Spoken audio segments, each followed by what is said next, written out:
championship game sa Patagang Volleyball Elementary Boys sa West Visayan Athletic Association meet sa Tangakang Antique kag Iloilo kang Huwebes, Enero 9, 2017.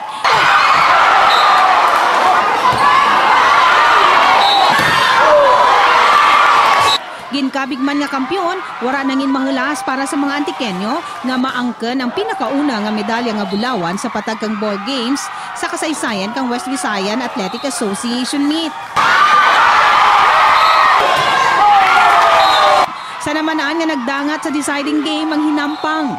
Jatungod matapos nga magdaog sa first set ang Antique sa score nga 25-19, nakabawi ang Iloilo sa second set sa score nga 25-15.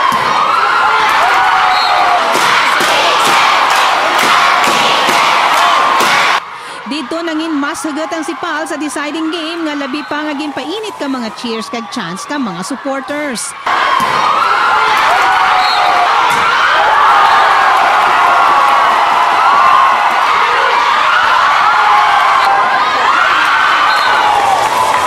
Sa deciding game, nakabala sa first set ang Antique pero naglagsanay man gihapon sa puntos nga nagpadugang pa kang pressure sa mga kabataan kag amuman sa mga manuglantaw.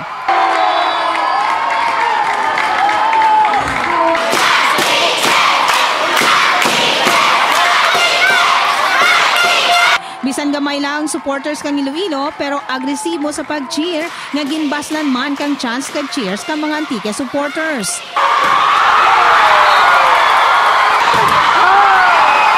Pero ginpabudlayan man kang Antique nga makadepensa ang Iloilo paagi sa mga power spikes ni John Wayne Wright Tambak kang Kulasi Central School.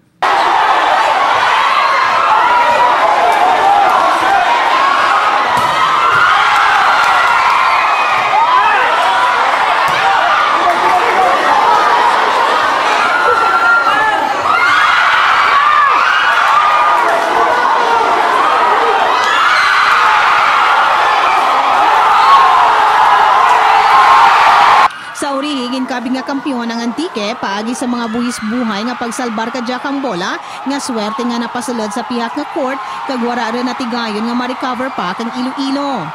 Halos hindi makahulata ang mga Antikenyo fans, wara ra napunggan ng tanan nga magdalagan sa tangakang court kag magsinadya.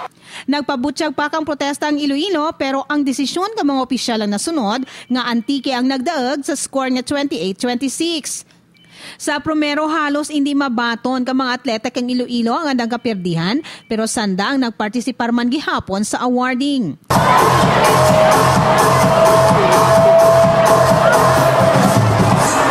Team Antique on your quest for the Ang mga volleyball players kang Antique nga nagharalin sa nagkalain-lain nga mga eskwelahan sa Norte, amo ang mangintig lawas kang West Visayas sa Palarong Pambansa 2017. Samtang sa first game, ang Iloilo amo ang nagkampiyon sa Volleyball Elementary Girls kontra sa Capiz. Halin sa Banwa kang Sibalom, kay imaw kay Erwin Ricarce para sa Balitalakayan Update, Joy Petron Vego.